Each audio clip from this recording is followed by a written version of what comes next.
대통령의 출마를 선언하게 된 이유는 지금 양당을 이루는 야당과 여당이 내가 보니까 희망이 전혀 없게 보입니다. 일단 그 우파 정당이라고 하는 국민의힘 정당이 이명박 대통령도 우리가 만들었습니다. 박근혜 대통령도 우리가 만들었습니다.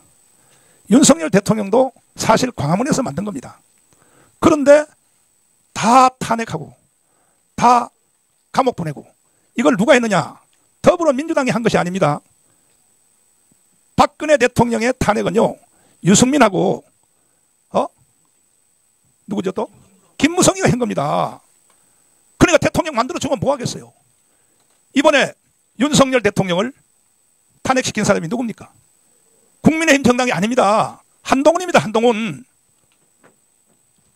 그래서 저는 양당에다가 대한민국의 미래를 맡길 수 없기 때문에 저는 광화문 광장에서 직설적으로 내가 대통령에 출마한다고 선언했습니다.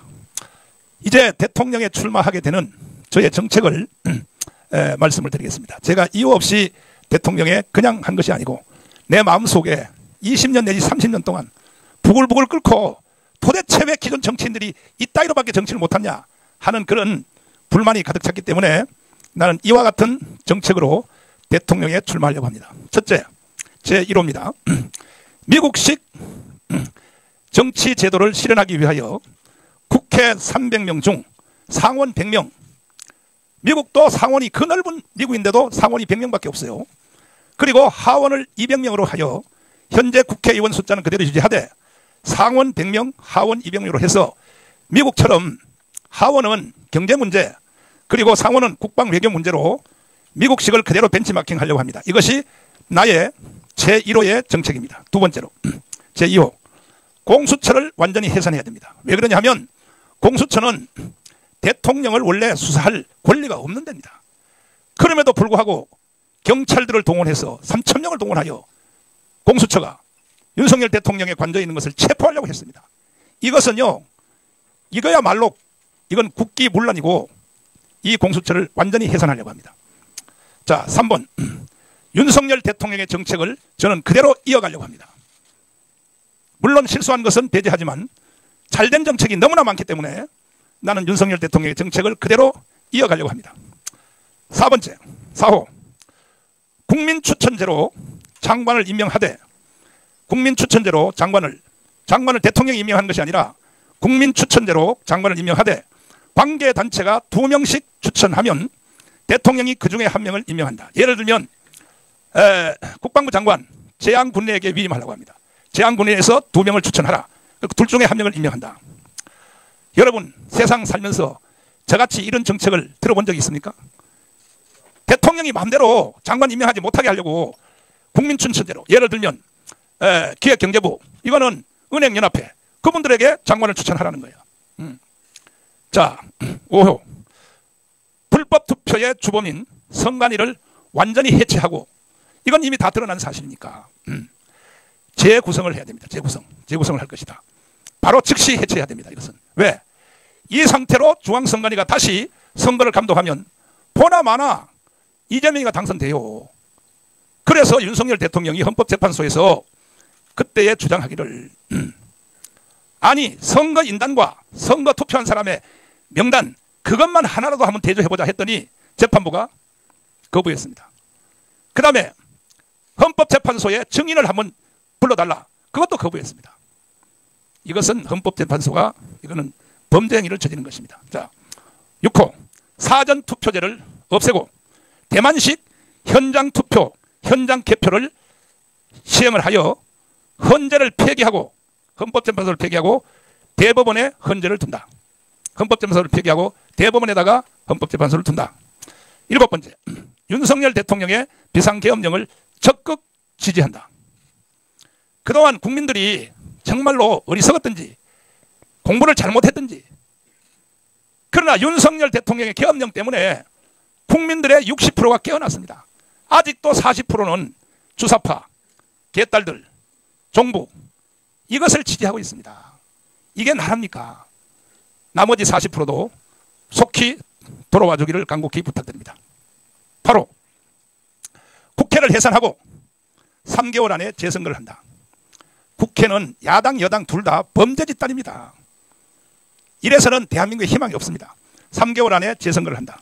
9호 반국가 세력을 반드시 척결한다. 대통령이 계엄령을 선포한 것에 대한 뒷부분을 보면 반국가 세력을 이것을 척결한다고 되어 있어요. 반국가 세력의 제1호가 뭡니까? 간첩입니다. 간첩. 지금 간첩이 황장래 선생님 말씀에는 5만 명이 있다 그랬어요. 그러나 김국선 선생님은 아니다 이거야. 황장래 선생님은 정치인이기 때문에 모른다 이거야. 15만 명이라는 거야. 15만 명. 그러면 간첩들은 자기 행위를 드러내지 않죠. 직파간첩입니다. 15만 명. 이 사람들이 여기 와서 결혼도 하고 또 가정도 가지고 옆 사람들에게 계속 영향을 미쳐서 오늘날 대한민국이 무너진 것입니다. 그래서 이 반국가 세력의 제1번은 간첩들입니다. 척결하고 10호 그 다음에 이제 간첩뿐이 아니라 간첩을 동의하는 사람까지도 다 척결을 해야 되는 겁니다. 제10호 독일처럼 대기업, 중소기업, 소기업, 자영업자를 10배로 확대하여 실업률을 제로로 만들겠다. 간단합니다. 독일은 삼성전자 같은 것이 10개가 있습니다. 10개. 독일은. 제가 이것을 프레스센터에서 포럼까지 했어요. 왜 독일처럼 못하는 거죠? 못합니까? 독일도 인구가 우리하고 조금 더 많습니다. 그런데 우리는 왜 독일처럼 못합니까? 그래서 대기업, 중소기업, 소기업, 자영업자를 10배로 확대하여 실업률을 한번 세계 기록을 세워버립니다. 제로로. 사실은 실업률이 3%가 되면 제로라고 보는 겁니다. 3%. 실업률이 3%면 제로라고 경제학자들이 그렇게 말합니다. 자, 다음 11호. 결혼하는 자들은 무조건 국민주택을 무료로 공급하여 저출산을 막아낸다. 지금 인구 감소가 OECD 국가 중에 한국이 1위예요.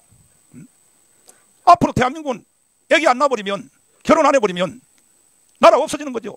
애 낳기로 유명한 중국 사람들이 살살살살 기어들어와서 중국 먹어버리는 거죠. 대한민국을. 이러한 재앙적인 사실들도 야당 여당들이 모르고 말이지. 무슨 국회에서 싸움이나 하고 말이야. 그래서 그러면 이 자원은 어떻게 만들 것인가? 국민주택을 무료로 공급하는 것. 지금 보십시오. 탈북자가 3만 4천 명이야. 3만 4천 명들요. 한국에 내려온 탈북자들이 이거 전부 다 국민주택 공짜로 다 주는 겁니다. 지금 현재. 근데 왜 우리나라에서 결혼하는 사람들에게 국민주택을 무료로 왜 못 주는 겁니까? 얼마든지 자원이 있습니다. 12호. 관광객은 환영하되 전 세계가 지금 한국으로 놀러 오려고 난리가 났습니다. 그러나 불법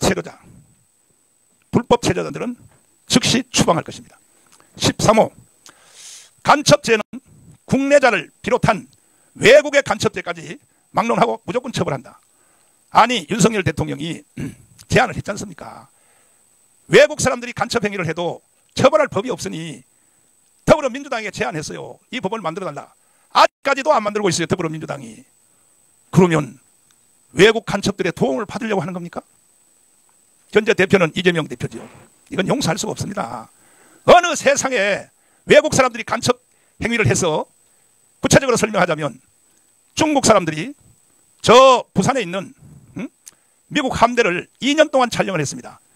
중국 사람이 와서. 그래서 그 내용을 다 까보니까 2년 동안 판을 까보니까 이거는 완전히 간첩 정도가 아니고 대한민국을 무너뜨리려고 하는 거예요. 그 다음에 또 한 사람은 영전도 공항에 내리자마자 국정원으로 바로 가서 드론을 띄워서 국정원을 촬영했습니다. 그런데 이것을 처벌할 법이 없는 나라가 지구상에 어디 있습니까? 이걸 윤석열 대통령이 제안을 했더니 아직까지도 더불어민주당이 통과를 하지 않고 있습니다. 14호.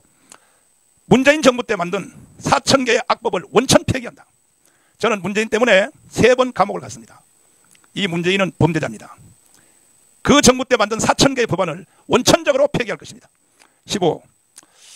국정원의 기능이 저하되었으므로 지금 국정원이 국정원 기능을 하지 못하게 되어 있어요. 간첩도 못 잡게 되어 있어요. 미국처럼 대통령 직속하에 FBI라고 하는 특수기관을 설치하여 대통령이 직접 지휘하여 특별한 사건, 특별한 범죄는 수사하도록 한다. 미국 FBI 잘 아시죠? 자, 16호. 제주도에 라스베가스를 옮겨오도록 한다. 자, 왜 그 사막에 미국이 라스베가스를 아리조나주에 있는 그 라스베가스 사막 아닙니까? 거기다가 왜 라스베가스를 만들었냐? 미국이 전 세계 수출을 하면 달러가 다 나가잖아요. 그 달러를 빨아들이기 위하여 하와이와 라스베가스를 만들어서 자기들이 지출한 달러를 다시 흡수하기 위해서 하는 겁니다.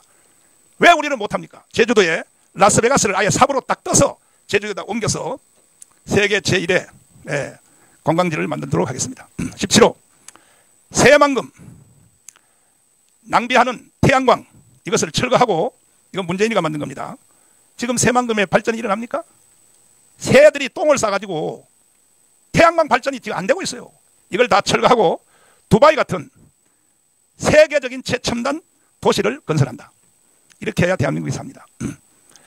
18호 대부도 알죠? 바로 이 건너편에 대부도를 개발하여 대지를 기업에게 무상으로 임대하고 외국으로 나간 기업 국내로 다 돌아올 수 있도록 우리가 유도하려고 합니다. 또 19호 한전 문제를 해결하기 위해, 한전 문제가 부채가 천문학적입니다. 시한폭탄입니다. 지금 한전 문제를 해결하기 위해서 원자력 발전소를 더욱더 확대한다. 그렇습니다. 20호 국가 예산을 도둑질한 단체는 저는 회수한다. 주로 좌파 단체들이 다 도둑질해가고 있어요. 이게 거의 100조 가까이를 도둑질하고 있어요. 좌파 단체들이. 이것은 원천 다시 회수하도록 하겠습니다. 21호 한미일 관계를 더욱더 강화한다. 우리는 지정학적으로 북한하고 대치하고 있기 때문에 한미일 이 안보 관계를 더욱더 강화하지 아니하면 대한민국은 북한에게 먹히게 돼 있어요. 그래서 이것은 강화할 것입니다. 22호 2년 안에 자유통일을 이루기 위하여 탈북자를 100만 명 이상 유치를 한다. 지금 3만 4천 명입니다. 이건 너무 적습니다. 100만 명만 대한민국으로 다시 유치를 하면 아마 자유통일이 이루어질 것입니다. 23호 이승만의 건국기둥 자유민주주의 자유시장경제, 이건 헌법입니다. 그리고 또 기독교 입국론, 이승만의 건국정신을 실현한다. 이건 제가 광화문에서 노래 부르듯이 불렀던 내용입니다. 왜? 대한민국은 이승만이 건국했고 박정희가 일으킨 나라입니다. 좌파든지 우파든지 개딸이든지 주사파든지 빨갱이든지 이승만과 박정희의 혜택을 안 본 사람이 어디 있습니까? 만약에 이승만이 없었으면요, 대한민국은 북한으로 넘어간 겁니다. 남노당의 총수 박헌영과의 싸움에서 만약에 이승만이가 졌으면 여기 있는 기자 여러분들도 다 북한에서 태어난 거예요. 그런데도 지금 이승만의 지지율이 1.8%밖에 안 돼요. 건국 대통령이 1.8%라고 하는 지지율이 있는 나라가 지구촌에 있습니까? 그러니까 국민들이 미쳤어요. 미쳤어. 정신 나갔어요. 오늘날 경제 6위, 군사력 6위가 된 것도 박정희 대통령의 5.16 혁명 때문에 이렇게 된 겁니다. 얼마나 방산 지금 수출 K9 자주포 비롯하여 T-52 훈련기를 비롯해서 심지어 미국이 비밀로 공개하는, 비밀로 덮어놓는 스텔스기, 이거 대한민국에서 만들었지 않습니까? 자, 24호 6.3 대선을 연기하기를 촉구합니다. 무슨 놈의 선거를 2달 만에 정책도 없이, 지금 국민의힘 정당에서 정책 토론하는 걸 보니까 기가 막혀요. 8명 중에서 이제 4명이 또 골라졌어요. 앞으로 그들도 정책하는 거 보십시오. 그게 정책입니까? 국가 전체를 위한 것은 생각도 안 하고 어떻게 하든지 자기들이 당선되려고. 그래서 6.3 대선을 연기하여 대선과 개헌과 대선을 동시에 하되 대통령을 4년 중임제, 미국처럼 해야 됩니다. 4년 중임제. 그래야 긴장을 하죠. 5년 단임제를 해놓으니까요, 후반기에 가면 개판 쳐버려요. 대통령들이 다 개판 쳐버립니다. 국회의원 선거를 동시에 실시한다. 그래서 국회의원 선거와 대통령 선거를 동시에 사이클을 맞추고, 그리고 중간 선거로 2년 후에 지방자치 선거를 하되, 그때의 국회의원 중에서 범죄자들을 딱 선거는 2번만 해요. 2번만. 그 무슨 분기별로 선거를 다 하고 나라가 개판되는 거예요. 개판. 딱 선거는 2번 해. 국회의원 중에서도 결석이 된 사람들은 2년 후에 그때 다시 재선한다, 이런 것입니다. 그 다음에 25, 앞으로 120개 정책을 계속 발표할 것입니다. 저는 하루에 10개씩을 계속 발표를 할 것입니다. 언론 여러분들이 주목해 주시길 바랍니다. 그 다음에 밑으로 내려봐요. 조금 전에 나의 정책을 수용하는 후보는 어느 당과 관계없이, 이재명까지도 내 정책을 수용하는 자들은 어떤 후보라도 연대할 것을 저는 선언합니다. 연대할 것입니다. 뭐 어느 당 후보든지 관계없이 내 정책을 수용하는 사람은 연대할 것을 저는 제안합니다. 자, 이상 제가 이제 말씀을 드렸고, 오늘 이 시간은 기자 여러분들의 양해를 구해서 주제도 무제한입니다. 시간도 무제한. 이거는 윤석열 대통령이 한번 해본 그 결과입니다. 그래서 시간도 무제한 그리고 주제도 무제한에 대하여 우리 기자들과 함께 뭐 공개 토론이라 그러면 좀 문제가 있지만은 내가 질문을 받아보도록 하겠습니다. 네, 지금 아마 질문하실 분이 많을 텐데 제가 거수하면 지적을 할 테니까 마이크가 가는 분이 자기 소속과 이름을 좀 밝히시고 질문해. 이쪽에 계신 우리 여자 기자분. 아니. 권지현이죠. 아니 헛소리 하지 말고 권지현 질문을 난 안 받아요. 아니 당신은 범죄인이야. 아니 헛소리 하지 말고 나를 고발했잖아. 왜 당신부터 제 손을 들고 난리야. 자 메이저 언론들이 먼저 한번 질문 한번 해봐요. 메이저 언론 없어요? 네, 뉴스엔조이 안기도 기자입니다. 뉴스엔조이? 네, 뉴스엔조이도 메이저는 아니잖아. 네, 그러니까 메이저는 좀 예의를 지켜서. 자 잠깐만요. 메이저 언론 유튜브도 이거 다 있는데 저 지상파나 방송부터 먼저 시작하세요. 끌어내. 나가란 말이야. 끌어내. 권지현 끌어내 나가. 아니 나가란 말이야. 내가 나가라면 나가. 나는 여기 주인공이야. 권지현. 아니 자 잡아요. 나가요. 권론 공정력 저 사람 권지현은요. 자 그리고 반말하지 마십시오. 반말이요?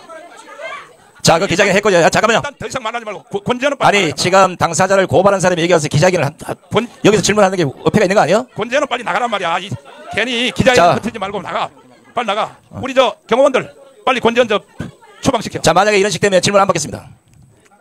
자 아니 순서를 이렇게 하시죠. 지상파나 중앙방송 그 메이저 언론이 먼저 순서를 가는 게 아니에요. 편리상 그렇게 하시고 잠깐만요. 참여를 한다고 얘기를 내가 예제 드리잖아요. 아니 지금 소속이 어디예요? 소속이 어디냐고. 소속부터 밝히라고. 아니 말하기 전에 소속부터 얘기해봐요. 소속. 아니 소속부터 얘기하라니까. 뭐라고요? 인터넷 기자협회장? 인터넷 기자협회장은 저기 신혜식인데. 아니 근데 편파적으로 한 게 아니라 나는 권지현만 나가라 그랬어요. 아니 선생님은 여기 계시라고. 아니 선생님은 계시고 권지현 빨리 나가요. 권지현 나가기 전에는 아니 이거 인터넷 기자협회 잠깐만요. 선생님은 이따가 정식 질문하시고. 아니 봐요. 그 인터넷 기자협회 회장이요? 나도 인터넷 기자협회 회원인데 그거는 회장이라는 사람이 그런 식으로 나서 남을 옹호하면 되겠어 그게? 고발한 당사자니까 나가는데 당신이 왜 이러느냐고. 이따가 질문을 발언권을 손을 대면 내가 차례대로 지목해준다고 그랬잖아요. 분명히. 자 다시 손 들어보세요. 다시. 아니 시끄럽게 빨리 내보내 빨리. 아니 권지현 빨리 나가라고.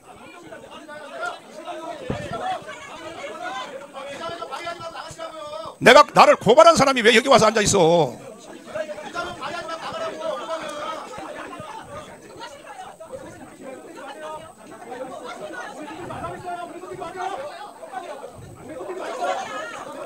둘 다 나가세요. 둘 다 나가요. 둘 다 나가라고.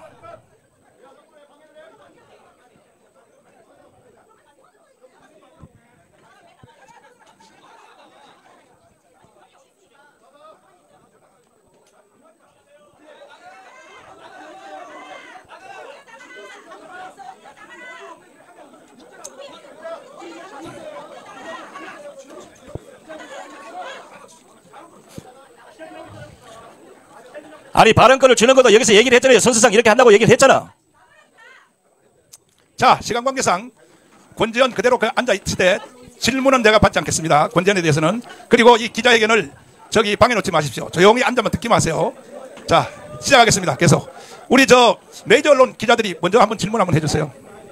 자 방송사 신문사 또 돌아가면서 오늘 아까 무제한이라고 시간을 얘기해드렸잖아요. 돌아가면서 할 테니까.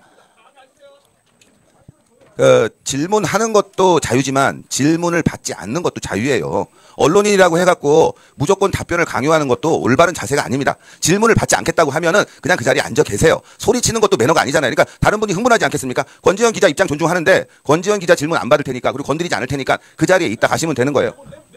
그러니까 가만히 있으니까 가만히 그 자리에 있다고 얘기하잖아요. 저기 이준희 대표 다른 분들도 좀 가만히 앉아서. 흥분하지 말고. 자, 저기 조용히 해봐요. 권지현 기자, 당신 때문에 지금 많은 사람들이 흥분하잖아요. 그러니까, 권지현 기자, 예의는 갖춰요. 지금 깽판 치러 온 거 아니잖아요. 그쵸? 그럼 가만히 있어요. 질문할 자유도 있겠지만 질문 안 받을 자유도 있는 거예요. 당신 형사 아니야. 그래 가만히 있어. 조용해요. 답 안 한다고 하잖아. 당신 때문에 시끄러운 거야. 당신만 가만히 있으면 돼. 자, 제 말 들으세요. 여기 아마 저보다가 고참은 없는 것 같은데 저도 신문밥 30 넘게 먹었어요. 그런 예의는 안 되는 거고 본인이 했는데 당사자가 얘기를 안 하겠다면 알겠으면 안 주면 되지. 뭘 그렇게 따지고 있어요. 자, 그다음에 그만해 이제 됐으니까 그만하고 이제. 자, 아니 메이저 언론부터 먼저 한번 질문해봐요. 메이저 언론 여기 다 오셨잖아요. 예, 여기 네. 앞에 계시면. 네, 세계일보의 구균진 기자라고 합니다. 네. 전 목사님이 네. 2019년 10월에 공직선거법 위반으로 징역 6월에 집행유예 2년형 확정되신 걸로 알고 있는데 네. 이제 선거법상 집행유예가 확정되면은 그 10년 정도 피선거권 박탈되는 걸로 알고 있어요. 그렇게 네. 되면 이번에 이제 사실 출마를 못 하시지 않나. 그래서 네. 일각에서는 이게 정말 대선 출마를 위한 게 아니라 네. 이제 이런 범죄 혐의 등에 대해서 좀 정치적 탄압이라고 프레임을 씌우기 위한 용도로 이 자리를 좀 이렇게 마련하시고 하신 게 아닌가 이런 분석도 나오는데 어떻게 보시는지 궁금하고요. 그리고 실제로 대선 출마가 가능하다고 보시는지도 좀 궁금합니다. 질문을 하려면 이렇게 품위 있게 이렇게 질문을 하셔야 되는 거야. 응? 자, 제가 거기에 대해서 대답을 드리겠습니다. 저는 문재인 정부 때 사실 저는 중환자가 있어요. 중환자실에 있다가 우리 변호인단들이 그냥 재판석에 갔다가 오면 되니까 이건 아무것도 아니니까 해서 나는 변호인단들 말을 듣고 갔더니 세상에 좌파 판사가 법정 구속을 딱 시켰어요. 그때에 저는요 그 세브란스에서 수술을 받고 목 수술을 받아서 양쪽 팔도 못 들었어요. 밥도 우리 집사람이 먹여주는 거예요. 밥도 세수도. 그런 상태에서 내가 동부구치소에 구속이 됐습니다. 구속이 되니까 누가 나를 밥 먹여줍니까? 그래서 지금 현재 우리 교회에 나오고 있지만 내 깜빵 동기 성경적으로 말하면 오네시모입니다. 오네시모. 그분이 제 밥을 다 먹여주고 세수도 다 시켜줬어. 그래서 내가 2달 동안 감옥을 살았습니다. 선거법 위반 혐의로. 사실은 이 선거법 위반 혐의도 문자 메시지 보낸 것 때문인데 그것도 사실은 문자 메시지 보낸 것은 누구냐? 우리 교회 사무원이 보냈습니다. 근데 우리 교회 사무원을 내가 처벌받기를 할 수 없어서 내가 했다고 거짓말한 겁니다. 내가 했다고. 목사가 안 돼 보면 성도들에 대한 사랑에 대해서 느끼지를 못합니다. 그래서 제가 했다고 해서 제가 구속이 된 겁니다. 사실은 우리 사무원들이 보낸 겁니다. 문자 메시지를. 그래서 2달 만에 고등법원에서 이제 그 1년 6개월 징역 2년 집행유예로 제가 풀려나게 된 것입니다. 이것이 첫 번째 제가 구속된 것입니다. 그러다가 문재인 대통령 시절에 좌파단체 뭐 좌파단체라면 누군지 다 아시죠? 혹시 평화나무에서 오셨나요? 나를 76개 혐의로 고발했어요. 제목이 뭐냐? 내란 선동 혐의, 그 다음에 집시법 위반, 선거법 위반, 그 다음에 명예훼손 76개 혐의로 구속이 됐는데 1심에서 완전히 무죄됐습니다. 그 무죄 판결문을 저는 조중동에다가 정령 광고를 사서 다 냈습니다. 다시는 이런 사건으로 나를 고발하지 말아라. 그 다음에 2심에도 무죄가 됐습니다. 자, 판결문 한번 띄워주시죠. 보세요. 이걸 내가 조중동에다 광고 낸 거예요. 광고 낸 거. 응? 이런 제목으로는 다시는 나를 고발하지 말아라. 그 다음에 대법원에까지 확정이 됐는데 이 판결문의 핵심은 뭐냐? 1심부터 인간에게는 최소한 숨 쉴 공간을 줘야 된다. 이것은 미국의 판례를 도입한 겁니다. 사람에게는 최소한 숨 쉴 공간을 줘야 된다. 이것이 핵심입니다. 그러니까 선거에 대해서 발언했다 할지라도 사람이 자기 의견을 충분히 표현할 수 있는 공간을 줘야 된다. 그래서 이것이 완전히 무죄가 된 겁니다. 그러면 사실은 처음에 내가 구속됐을 때는 고등법원에서 끝났습니다. 내가 항소 안 했습니다. 대법원으로. 그걸로 끝났습니다. 그리고 이번에 구속된 것은 문재인 때 구속된 것은 내란 선동행, 집시법 선거법 위반, 그다음에 이런 6개 혐의로 구속됐는데 이거는 대법원까지 다 판례로 확정된 겁니다. 그러면 대법원의 판례는요 헌법과 거의 비슷한 권위를 갖고 있습니다. 그럼 대법원에까지 확정이 됐는데 내가 왜 선거에 못 나갑니까? 앞에 거는 사실은요 무효라고 봐야 됩니다. 아까 내가 말씀드렸죠.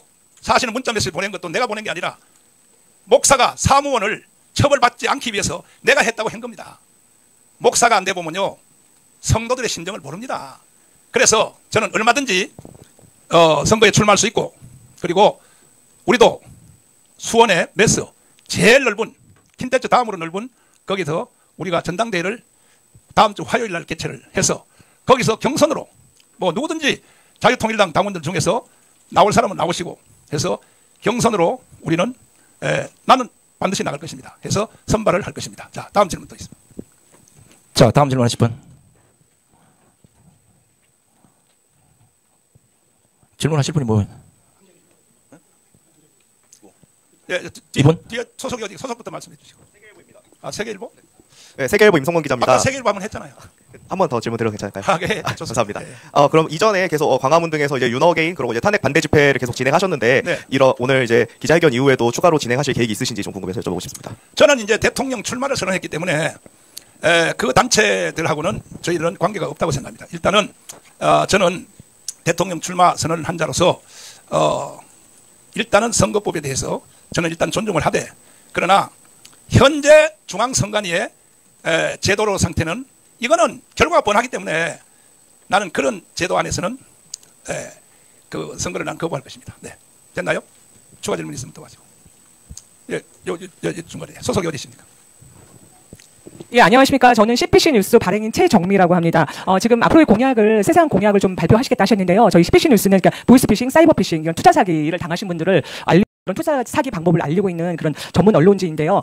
연간 이 피해가 한 52조 가량 되는데 이런 민생에 관련된 그런 정책도 있으신지 좀 궁금합니다. 민생 범죄나 이런 억울한 국민들을 돕기 위한 그런 정책도 앞으로 발표되는 200개의 그런 정책안이 있는지 궁금합니다. 네, 당연히 우리는 120대 정책을 계속 발표할 것입니다. 120대 정책을 거기에 주목해 주시길 바랍니다. 네, 다음 소속이 어디신가요? 유스엔조이? 아, 유스엔조이 나하고 관계가 별로 안 좋네. 자, 내가 농담을 한 말입니다. 네, 말씀하시죠. 네. 네. 그러면 22일까지 그 자유통일당 그 대통령 후보 네. 그 모집이었는데 그때 등록을 하신 건지 궁금하고요. 네. 그 등록 당시에 그 피선거권이 제한이 되어 있는지 확인하는 서약서가 있는데 그것도 서명하셨는지 궁금하고, 네. 만약에 이제 피선거권이 없다고 나중에 출마가 무효가 되시면 어떻게 보면 당 입장에서는 피해를 입는 건데 당에서 어떤 재반 조치를 하면 그거에 대해서도 감수하실 생각인지 좀 궁금합니다. 제가 아까 충분히 말씀을 다 드렸는데 제가 대법원까지 사실 무죄를 받았어요. 선거법 위반에 대해서. 그러면 앞에 것은 무효입니다. 이거는 사실 재심에 대한 이런 효과가 있는 것입니다. 대법원까지 제가 선거법에 대해서 무죄를 받은 거예요. 그래서 그것으로 제가 대답을 다 하겠습니다. 네, 다음 또. 다른 질문 없어요? 아니, 내가 시간도 무제한, 주제도 무제한으로 한다고 그랬거든요. 네, 말씀하시죠. 소속을 부탁드립니다. 예, 저는 또 타임도 정상환 기자입니다. 네. 대한민국 분단 국가인데요. 네. 보니까 여의도 오늘 오면서 보니까 자유통일당이 상당히 비전이 있다고 생각됩니다. 비전. 예, 그래요. 그래서 이 질문에 정확한 답을 하시면 앞으로 자유통일당이 상당히 비전은 얻을 거라고 생각되는데, 목사님한테 북한 지역은 어느 나라 영토입니까? 답을 좀 해주시면 좋겠습니다. 그건 너무 쉬워서 뭐 다 아시겠지만은 우리나라 대한민국의 헌법은 북한의 영토뿐이 아니라 북한의 주민들도, 그래서 탈북자들이 34,000명이 왔지만 이 탈북자들 외국인 취급하지 않습니다. 바로 주민등록증 바로 만들어줍니다. 그러니까 영토와 북한에 있는 2,500만의 국민들은 다 우리의 국민이요, 우리의 영토입니다. 네, 말씀하시죠. 다음 질문. 네, 그건 헌법이 그렇게 말하고 있어요. 헌법이. 네. 다음 없습니까? 네, 말씀하시죠. 네. 너무 늦게 말씀드려서 죄송합니다. 네. 월기총 TV 대표 정진희 목사입니다. 목소리를 좀 크게 해주세요. 예. 월기총 TV 대표 정진희 목사입니다. 네. 현재 여론을 보면은 네.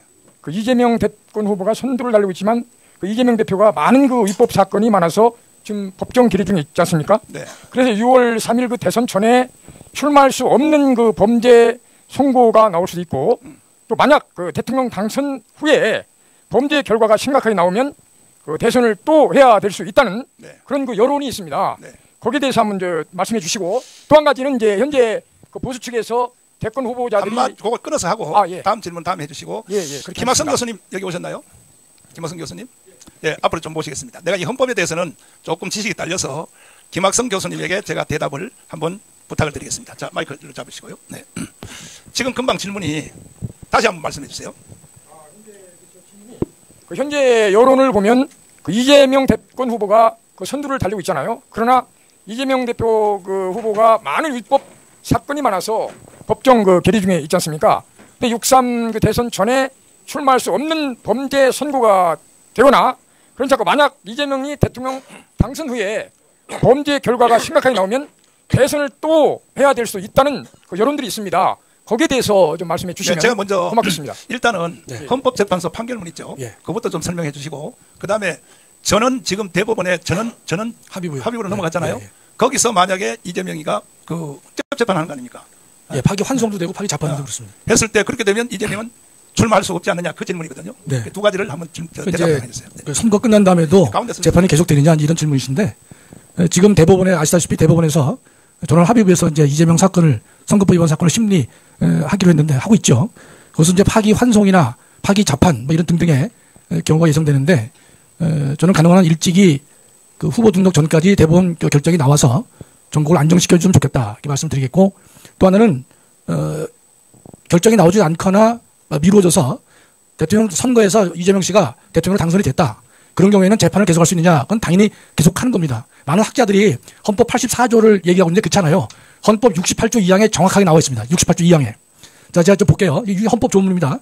대통령이 고리된 때, 두 개의 문장인데 고리된 때에는 제일 마지막 줄에 60일 이내에 후임자를 선거한다. 이건 우리가 지금 문제이기 때문에 생략하고요.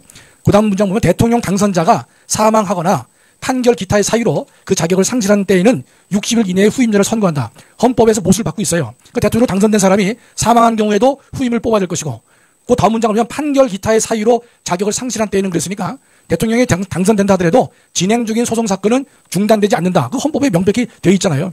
헌법 84조에 의해서 이 문제를 해결하는 것이 아니라 이미 68조 2항에 의해서 헌법은 내용을 밝히고 있어요. 당선자가 사망하거나 판결 기타의 사유로 판결로 되어 있으니까 그 말은 진행 중인 소송 사건은 계속 유지가 될 것이다.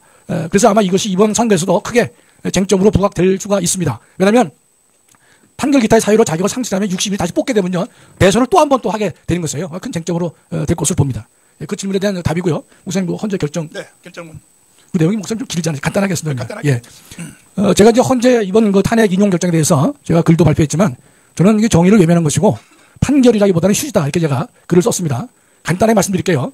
절차상의 문제는 국회에서 탄핵소추 의결을 받을 때에는 내란을 80% 적용하더니만 정작 헌재에 가서는 심판청구소에서는 내란죄 혐의를 뺐다고 하는 것은 동일성을 상실했기 때문에 다시 국회로 돌려보내서 재의결을 받도록 하거나 또는 각하를 해야 옳다 이런 생각을 하고 있고요.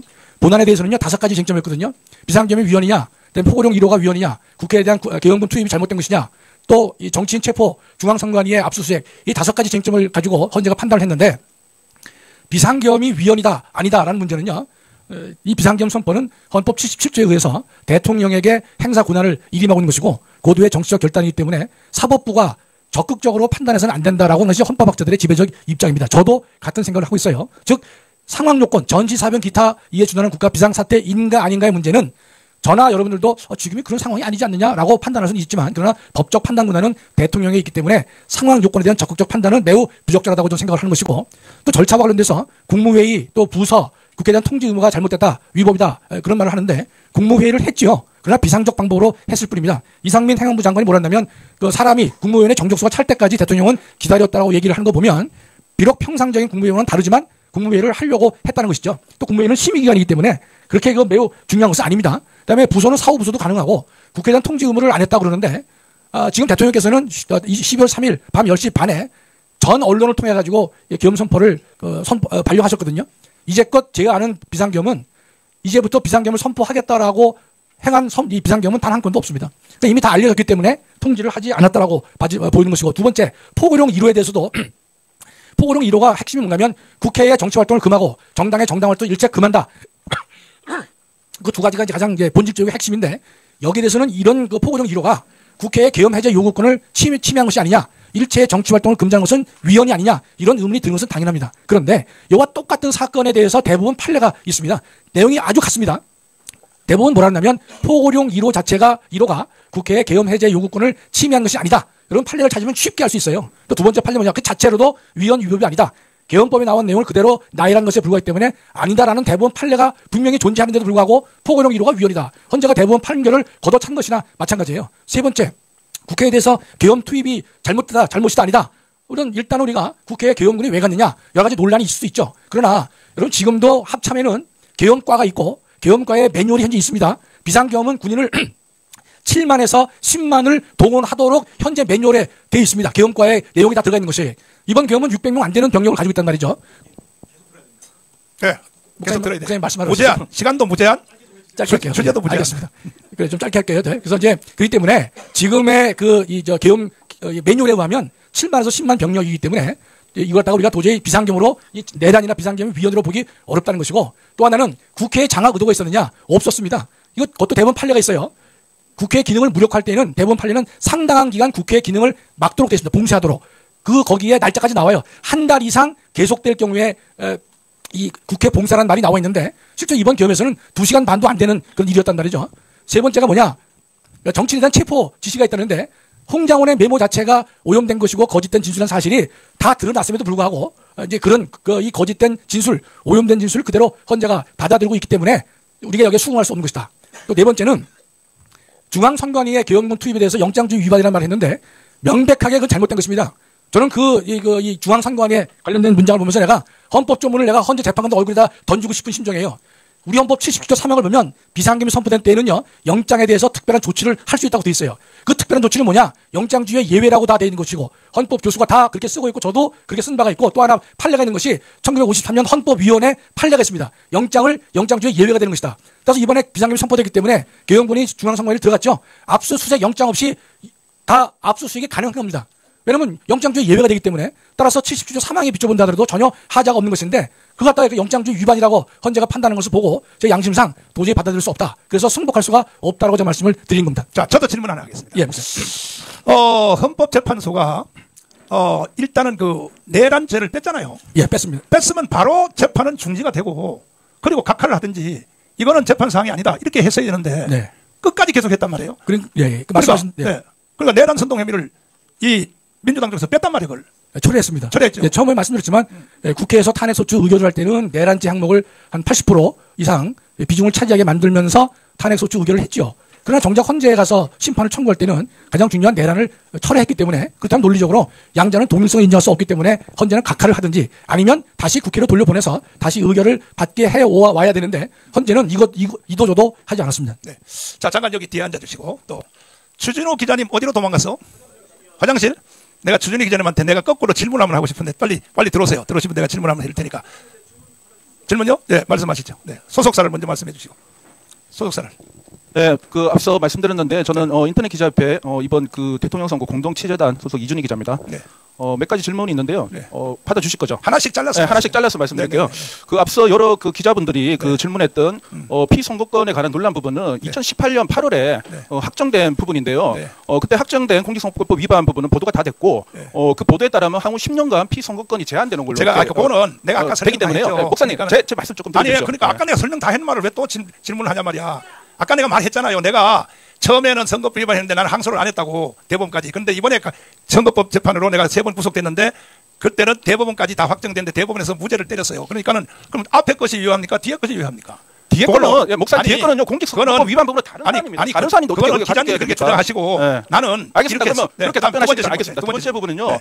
오늘 발표하신 공약이나 여러 가지 내용을 봤을 때는 이걸 헌법 개정 사항 부분도 있는데 보는 관점에 따라서 지금의 헌법 체제를 지금 12.3 비상계엄 조치에 관한 부분도 지지를 하시잖아요. 그리고 윤석열 전 대통령이 파면됐지만 그것도 지금 불복하시는 거잖아요.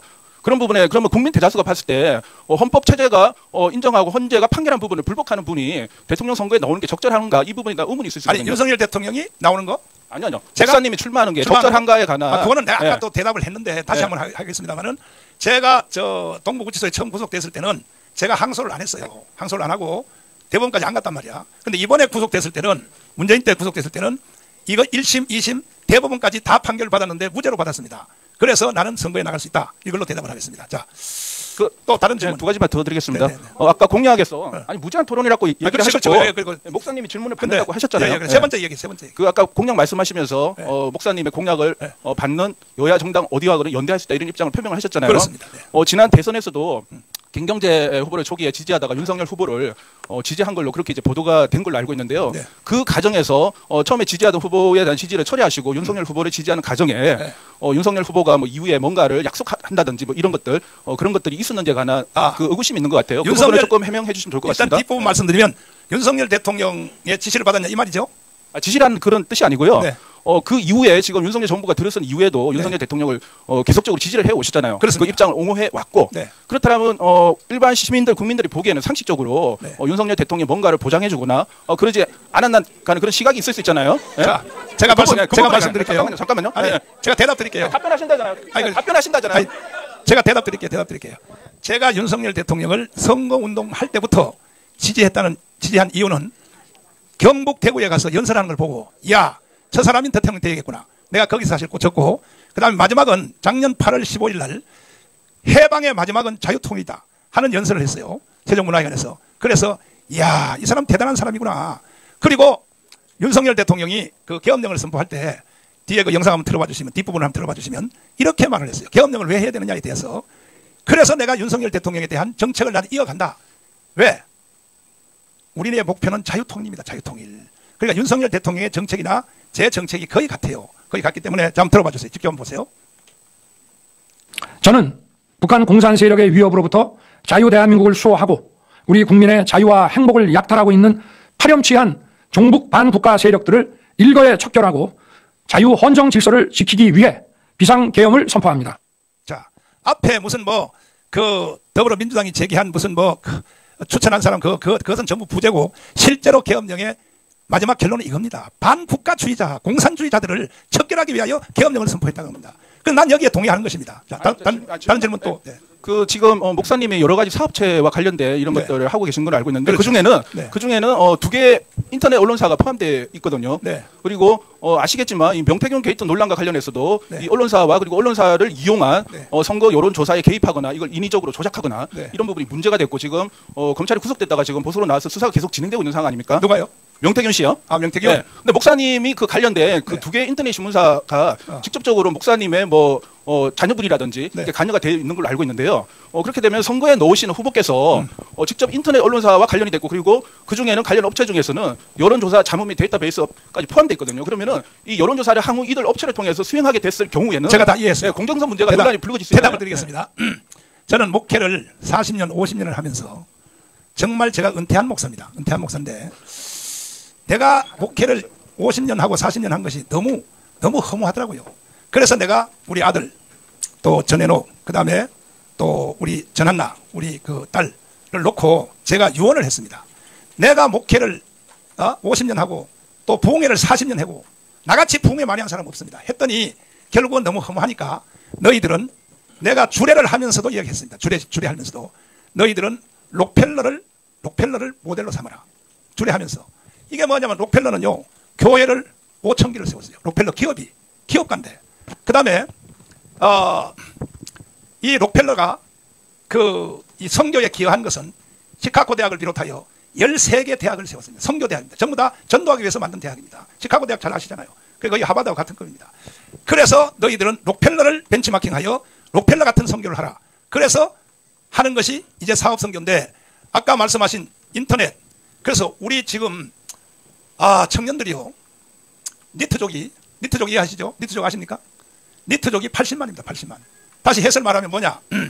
일도 안 하고 공부도 안 하고 그리고 30살 이상이 돼가지고 부모님한테 용돈을 다 쓰고 저녁에는 인터넷 가지고 장난치고 게임하고 낮에는 뒤집어 자고 이러한 니트족이 80만 명이요. 그래서 내가 이 니트족을 이걸 다 구출해야겠다 해서 우리 전한나하고 우리 또 내 며느리 양메리하고 한테 지시를 해서 이 청년들을 건져내기 위하여 이 사람들을 돕기 위해서 이 사업을 시작하라 했던 것이 뭐냐?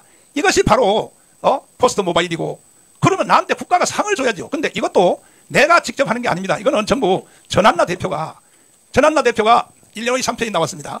나와서 처음에는요. 야, 너 다른 일 잘 하지 말고 아빠 일 좀 도와니까 안 한다는 거야. 나는 아빠를 아는 사람도 나는 싫어한다는 거야. 강력하게 거부하는 거야. 그래서 내가 원래 우리 한나를 유학시킨 것은 왜 시켰냐? 의사 선교사 만들려고 시켰습니다. 의료 선교사 만들려고 아프리카를 보내려고. 그랬더니 나한테 와서 울면서 중국에 수입한 시체를 한번 해보고 3일 동안 밥을 못 먹었다 해서 아빠 나 의사 안 하면 안 되냐고 외교관 해서 선교하면 안 되냐고 하도 울어서 그래 그럼 그렇게 하자 해가지고 불란서에 가서 또 외교관 하려면 불어를 잘해야 되니까 영어는 원래 뭐 한국말보다 영어를 더 잘하니까 그 다음에 이제 프랑스에 가서 2년 유학을 했어요. 그것만 가지고 안 된다는 거예요. 중국 가서 또 2년 해야 된다. 중국말 할 수 있어야 된다. 그래서 내가 이렇게 만들어봤습니다. 그래서 나는 결론적으로 뭐냐면 니트족 80만 명 청년들 이 사람들을 구출하기 위해서 내가 얘들한테 지시만 했어요. 그리고 지금도 저는 거기에 관여하거나 저는 나는요 지금도 광화문에 수요일날 설교하는 거 그 다음에 애국 포럼하는 거 외에는 전혀 저는 관여하지 않습니다. 모든 것들은 나머지 궁금한 게 있으면 우리 전한나 대표한테 한번 물어보십시오. 네. 목사님 끝으로 한 말씀만 드리겠습니다. 저희가 여기 취재하러 온 이유는 지금 뭐 정치 보도든 대선 보도든 간에 거대 양당 위주로 되고 있잖아요. 그렇지만 우리 민주공화국 대한민국 체제에서는 정당의 결성의 자유도 있고 활동의 자유가 있는 거잖아요. 그렇기 때문에 군소 정당이라 하더라도 대선에 관한 입장을 표명하거나 뭐 출마 얘기를 하시든지 오늘처럼 이런 경우에는 적극적으로 보도를 해야 될 필요가 있다고 판단해서 온 것이고요. 그래서 그 점에 관해서 오해가 없으시길 바라고 초반에 그 제가 어필을 한 부분은 지금 아시잖아요. 기존 그 대한민국 언론 시스템이 레거시 언론 위주로 돌아가고 있습니다. 그렇지만 지금 인터넷 신문은 누구나 다 보고 있고 활용하고 있고 참여를 하고 있습니다. 그렇기 때문에 진행을 하실 때 앞으로는 균등하게 매체 차별 없이 해 주실 것을 당부드리고요. 저희도 필요하시면 연락 주시면 적극적으로 취재하고 그렇게 하겠습니다. 그리고 한 말씀만 더 드리면요. 잠깐만요. 특정 기자를 아니 내가 그만해요. 마이크 뺐어요. 그만해요. 욕설을 하고요. 범죄자 이런 부분을 그런 얘기를 하는 사람이 질서를 지켜야 될 거 아니냐고. 잘못된 겁니다. 그만하라니까. 그만하세요. 사과를 요청드립니다. 자, 들어보세요. 이 부분은 사과해 주십시오. 아니, 보세요. 아니, 앉아보세요. 이제 내가 대답해 드릴게요. 제가 아까 말씀드린 것처럼 저는 설교하는 거, 연설하는 거 외에는 아무것도 하는 일이 없어요. 전 몸도 안 좋아요. 그래서 개인적인 질문이 있으면 다음에 언제 나하고 한번 만나고 그리고 나보고 사과하라 그러는데 저는 전혀 사과할 것이 아니고 왜냐하면은 지금 기존 정당의 정치 시스템을 가지고는요 이 나라에 희망이 없어요. 아까 김학성 교수님 말씀했죠. 60일 안에 선거해야 된다. 그래서 우리는 정치 사이클을 내가 아까 처음에 발표했잖아요. 미국식처럼 4년 중임제로 개헌을 하고 그리고 그 후에 대통령 선거를 해도 늦지 않다. 이걸 내가 제안한 건데 4년 중임제로. 근데 내가 대답 드렸는데 날 보고 사과하라 그러니까 그 뭘 사과라는 겁니까? 잠깐만요. 그래서 이제는 다른 사람들 때문에 시간 관계상. 잠깐만요. 이거 좀 얘기를 해야 되겠는데. 계속해서 나한테 주진우 기자님. 주진우 기자님 좀 내가 먼저 질문할게요. 저한테요? 예. 기자님은 좌파요, 우파요? 중도라 그래요, 빨리요. 아니 기자인데 진실을 정의를 따르지. 자, 좌파 아닙니다. 질문하세요. 네. 질문해. 목사님 아까 은퇴하셨고 목회만 설교만 관심 있다는 분인데 항상 정치권에서 뒤에서 도와주시던 분인데 이번에는 그렇지 않습니까? 이명박도 박근혜도 윤석열도 뒤에서 도와주셨던 분인데 직접 보통 도운 게 아니지. 그렇죠. 근데 직접 출마하신 이유가 뭡니까? 왜냐하면 이 국민의힘 정당이 이명박도 사실 구속시켰고 박근혜도 탄핵시켰고 이것이 더불어민주당이 탄핵한 게 아니에요. 국민의힘 정당 안에서 이번에 윤석열 대통령 탄핵된 것도 한동훈이가 한 거예요. 한동훈이가. 네, 알겠습니다. 그러니까 이 정당은 희망이 없다 이 말이에요. 국민의힘 그래서 내가 열받아서 대통령에 직접 출마해서 대한민국의 전체 구조를 새로 내가 만들어야 된다 이렇게 생각합니다. 자, 국민의힘 후보 4명은 안 되겠습니까? 4명이요? 네, 안 되겠습니까? 4명 중에서도 누구든지 아니 이재명 대표까지도 내가 정책을 제안한 이제 앞으로 120개를 계속할 겁니다. 이 정책을 수용하는 사람은 누구든지 나는 연대하겠습니다. 알겠습니다. 네. 한덕수 후보도 지금 이렇게 포함됩니까? 근데 한덕수 후보는 아직 출마한다는 그 공식적 입장이 없었잖아요. 그래도 대선 행보를 하고 있는 걸로 보이지 않습니까? 저도 뭐 그렇게 보입니다. 그렇게 보이시죠? 네. 한덕수 후보는 어떠십니까? 한덕수 후보도 만약에 자유우파에서 1인자로 선발이 되면 나는 한덕수 후보하고도 딜을 하려고 합니다. 전 목사님 그래가지고 여권에 있는 그러니까 국민의힘도 한덕수도 이준석 다 모아서 연대해서 이렇게 단일화하려고 이렇게 그거 만드시려고 나오신 거 아닙니까? 그건 아니고 일단 저쪽에서 자기들끼리 뭐 지금 이제 8강에서 4강으로 줄어들었잖아요. 또 자기들끼리 토론회 한다 그래요. 방송 토론회 해서 거기서 1인자가 되면 아마 틀림없이 또 한덕수 후보가 나온다고 하면 거기와 또 1대1 토론을 해서 또 선발할 것 같아요. 그 후에 나는 내 정책을 이걸 그대로 100% 수용해주면 한덕수든지 심지어 내가 이재명에 대해서도 이재명 대표에 대해서도 나는 연대할 수 있다. 내가 이렇게 말했지 않습니까?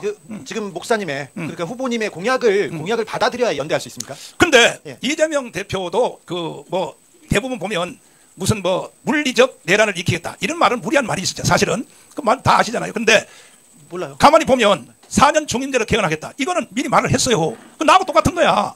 그러니까 내 정책 120개를 다 수용해주면 이재명하고도 난 연대할 수 있다 이 말이에요. 지금 근데 공약 말고 공약을 뛰어넘는 그 연대를 할 수 있는 그런 기준이 있습니까? 아니요. 공약 외에는 다른 건 연대할 수가 없어요.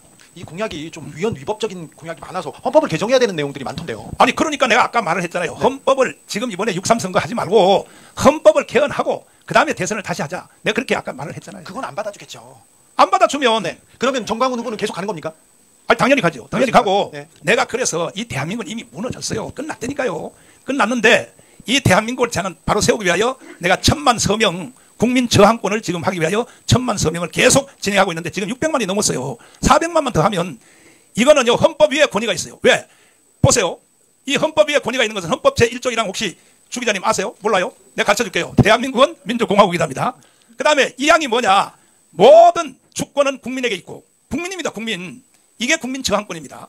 모든 권력은 국민으로부터 나온다. 헌법재판소가 최고의 권위가 아닌 거예요.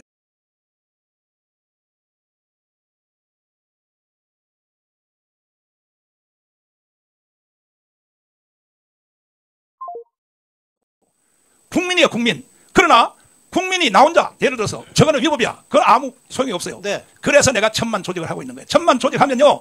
헌법 위의 권위를 가지고 우리는 명령할 수 있어요. 이해되십니까? 네. 윤 어게인 신당 그러니까 네. 용산 윤석열 그 전 대통령 주변에서 네. 신당을 만들려고 했어요. 네. 그게 좌절되자 네. 정광훈 목사가 자유통일당 후보로 나오신 건 아닙니까? 잘 들어보세요. 그건 아니고 저는 윤석열 대통령한테 내가 불만이 좀 사실 많아요. 왜냐하면은 아니 우리가 강화문에서 윤석열 대통령을 만든 우리가 주인공이에요, 주인공. 그래서 내가 강화문 연설 때도 그래요. 섭섭합니다. 어떻게 나한테 전화도 한 통 안 해주시고 내가 너무 섭섭해. 그런데 윤석열 대통령도 약점이 있어요. 내가 볼 때 사람 보는 눈이 좀 어두워. 그래서 이번에 계엄령 해보니까 다 배신자가 돼버리니까 세상에 장차관들도 다 배신자가 돼버렸어. 이걸 보고 윤석열 대통령이 이제 믿을 놈이 없구나. 그래서 윤석열 대통령의 정책에 대해서는 저는 아주 동의를 합니다. 네. 다음 또 계속 질문해. 계속 질문 안 해요.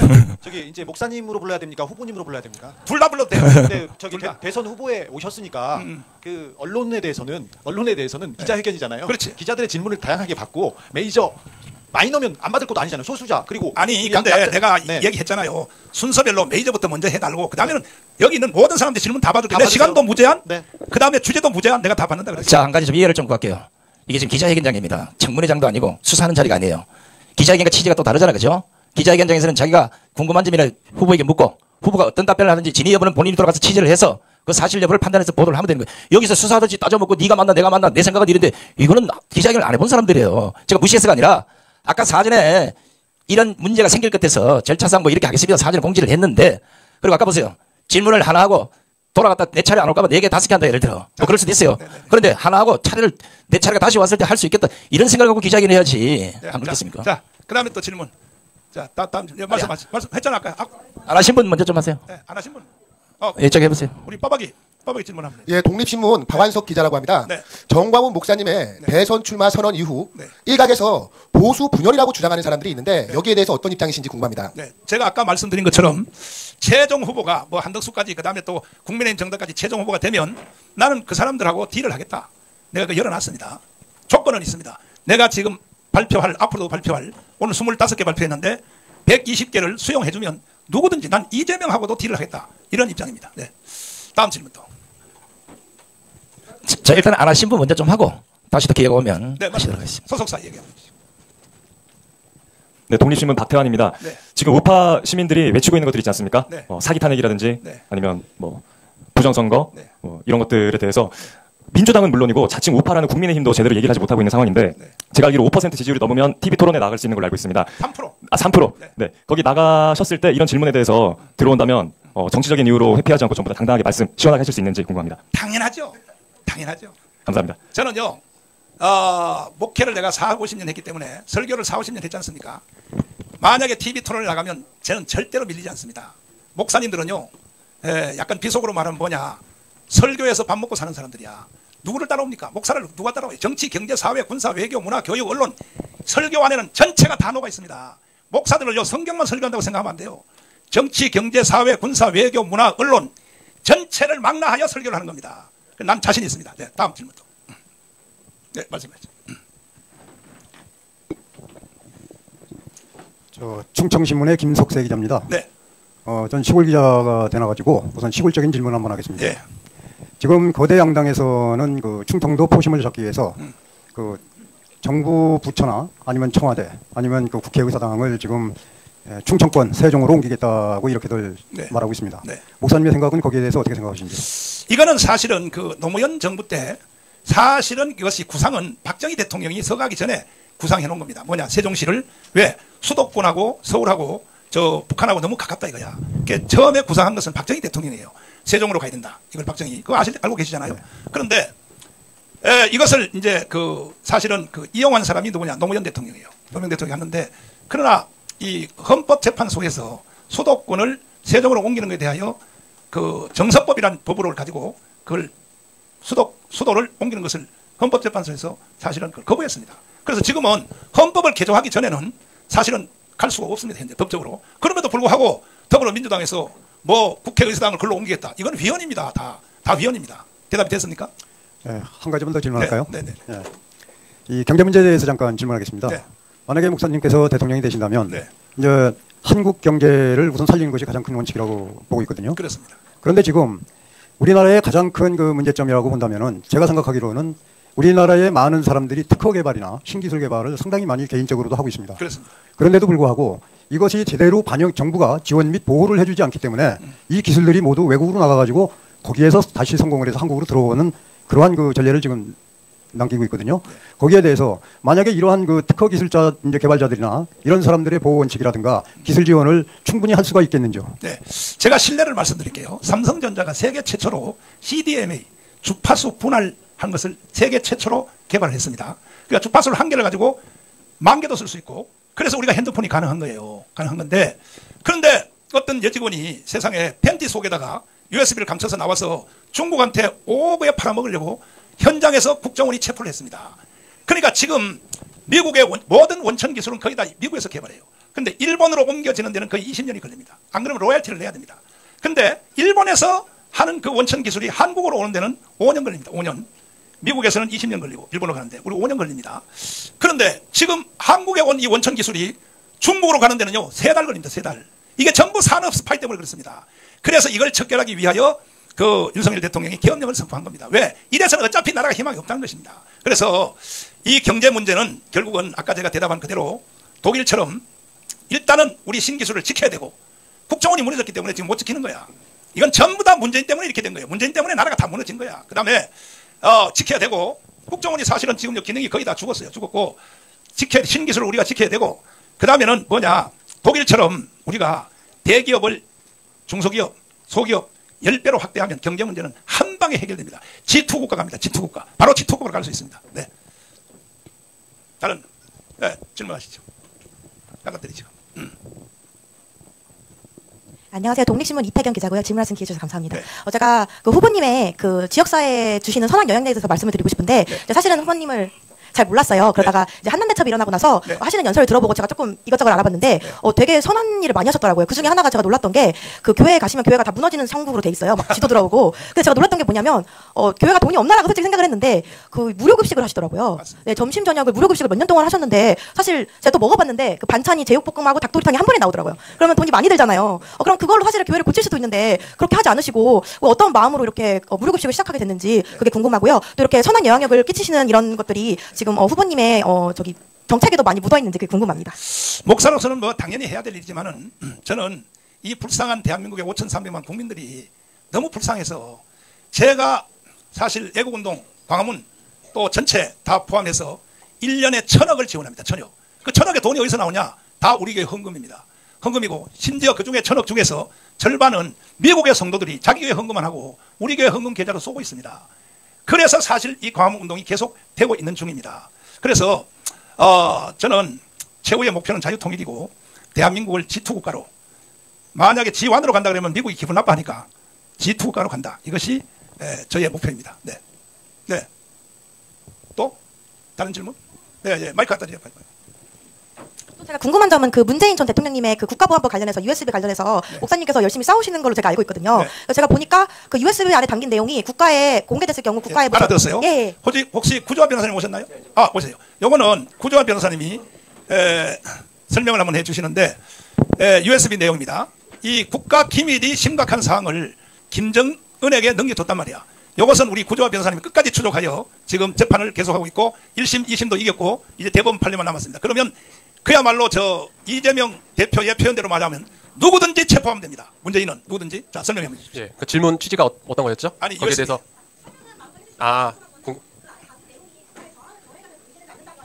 혹시 내용이 공개될 수가 있는지. 예. 그 제가 USB 사건에 대해서 형사 고소 그리고 통일부에 정보공개 청구를 한 것이 2023년 봄경에 했습니다. 네, 그래서 통일부에서는 제 정보공개 청구에 대해서 국가 기밀 사항이 있기 때문에 국가안전보장, 통일, 외교, 국방상 국가에 중대한 손해가 끼친다는 이유로 비공개 결정을 했고요. 제가 거기에 대해서 다퉈서 행정소송을 해서 서울행정법원 그리고 서울고등법원 1, 2심을 거치면서 그 판사 총 6명이 직접 통일부에 방문을 해서 그 USB 내용을 다 보고 판결하기를 통일부와 마찬가지로 국가기밀 사항이 심각해서 이거는 공개할 수 없는 사항이다라고 판결을 내렸습니다. 즉 그 말은 다시 말하면 행정법원과 서울고등법원은 문재인 전 대통령을 간첩으로 규정한 것과 마찬가지다라고 판단을 하고 있고요. 뭐 실제로 국가기밀을 수집해서 적국에 넘기는 것을 간첩죄로 대법원은 명확하게 규정을 하고 있습니다. 그리고 현재는 그 사건이 대법원에 가 있는 상태고 지난달 말부터 대법원이 그 법리 검토에 시작을 했습니다. 특수 1부에서 지금 심리를 하고 있고요. 거기에서도 마찬가지로 국가기밀이 심각하다라는 판결이 나온다면 그러면 당연히 문재인은 간첩으로 대법원 확정 판결을 받게 되는 것이고 또 오늘 문재인은 또 뇌물죄로 서울중앙지검에 또 별도로 기소가 됐죠. 그래서 이 USB에 대해서 형사고소건 같은 경우는 지금 서울경찰청을 거쳐서 서울중앙지검에 계류되어 있습니다. 현재 1년 8개월 동안 아직 수사를 안 하고 있어요. 네, 그래서 여기에 대해서도 저는 서울중앙지검에 문재인에 대한 USB 간첩죄와 이적죄 고발 사건에 대해서 수사를 강력하게 해줄 것을 촉구를 드리고 대법원 역시 마찬가지로 국가기밀이 있는지 여부와는 별도로 국민의 알 권리 차원에서 우리 국민들에게 이것을 공개해 줄 것을 그렇게 판결해 줄 것을 저는 촉구를 드립니다. 네. 자, USB 넘기는 이 판문점에서 문재인이가 USB를 난 문재인 대통령이라고 부를 수 없어요. 자, 한번 보세요. 영상 보시죠. 어느 정상회담에서 배석자가 없이 둘이서 이것도 바깥에 나가서 귓속말로 USB를 넘겨줬단 말이야. 세계 정상회담에 배석자 없이 이렇게 하는 사람이 있습니까? 그래서 문재인은 나는 간첩이라고 확신하는 거예요. 네. USB 이거 넘겨주는 장면이거든요. 김정은에게. 그래서 내가 문재인을 간첩이라고 내가 강원에서 연설했다가 내가 구속됐습니다. 첫 재판을 제목이 이거였습니다. 왜 현역 대통령을 간첩이라고 했습니까? 재판부가 물어서 내가 이건 내가 대답할 문제가 아니다. 문재인이가 USB 넘겨준 내용 안에 보면 스스로 자기가 간첩이라는 것이 들어있다. 그랬더니 재판부가 청와대에서 문재인 현역 대통령 때 USB 내용을 제출하는 거 못하는 거예요. 3번에서 못하는 거예요. 그래서 결국은 내가 구속해서 다 무죄로 나왔고 나온 뒤에 구조화 변호사님이 계속 행정소송을 하여 1심도 이겼고 2심도 이겼는데 지금 우리 쪽에 속한 윤석열 정부의 통일부 장관입니다. 통일부 장관이 USB를 공개할 수 없다는 거예요. 우리 쪽인데 그 왜 못하냐 물어봤더니 국가기밀사항이 너무 심각하므로. 그 국가기밀사항이 너무 심각한 것을 김정은한테는 주면 돼요? 기자 여러분 대답 한번 해보세요. 국가기밀사항이 너무 심각한 것을 김정은한테 주면 되냐 말이야. 응? 기자들이 대답도 못하시네. 다음 질문 또 질문 있습니다. 앞에 우리 자. 네, 안녕하십니까. 독립신문 기자겸 또 시사 우동균의 우동균입니다. 지금 언론들의 보도에 저는 불공정성에 대한 질문을 좀 드리고 싶은데요. 네.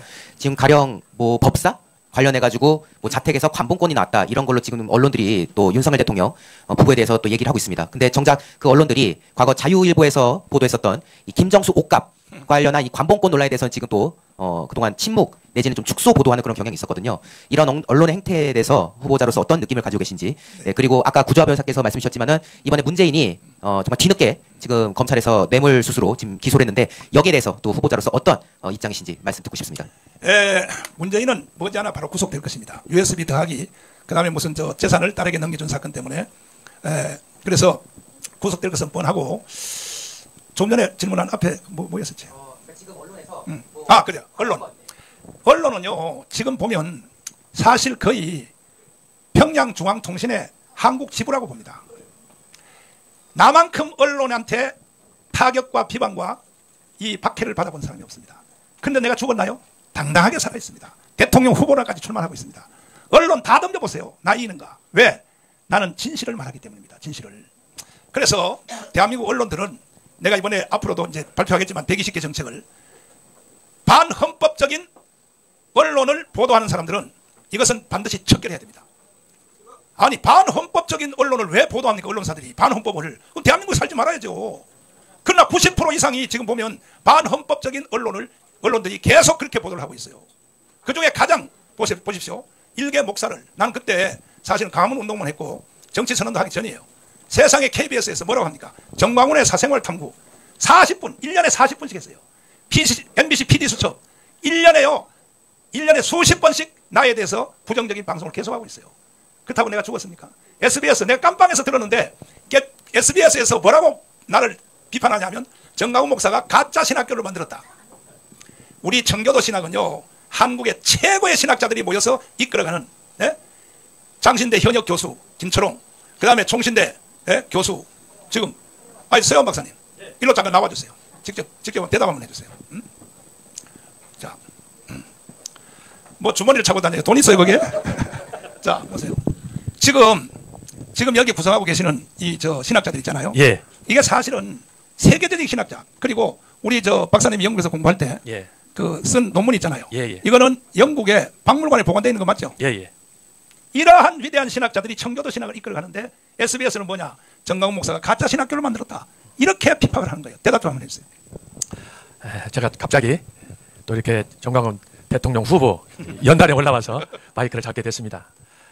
간단하게 말씀드리면 한국의 대교단들 또 교단과 유사한 그런 독립기관들이 신학교를 자체적으로 운영을 많이 합니다. 그 가운데 정식으로 대학원 대학교 인가받은 데가 한 20여 군데 되고요. 그 외에 뭐 각종 포함해서 전체적으로 하게 되면은 또 무인가까지 하게 되면 아마 그야말로 한 200여 개 신학교 이상이 될 것입니다.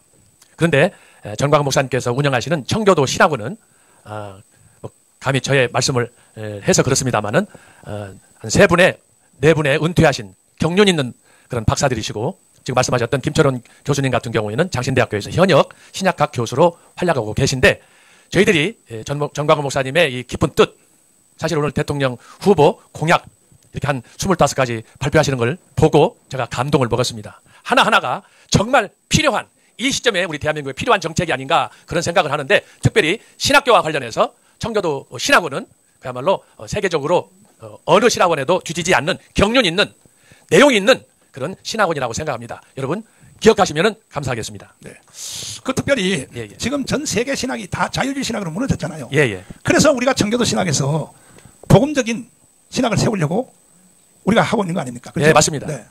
지금 이제 신학은 그 전문성을 요구하기 때문에 여기 계신 분들 기자들님께서 어떻게 이해하실지 모르겠는데 저 개인적인 소견으로 말씀드리면 한국에서 이야기하는 소위 보수 신학, 정치적으로는 보수 뭐 이런 쪽하고 좀 상당히 유사할 수 있는데 한국의 신학교 아까 말씀드렸는데 대부분이 소위 말해서 진보적인 자유주의적인 신학을 가르칩니다. 그 의미는 뭐냐?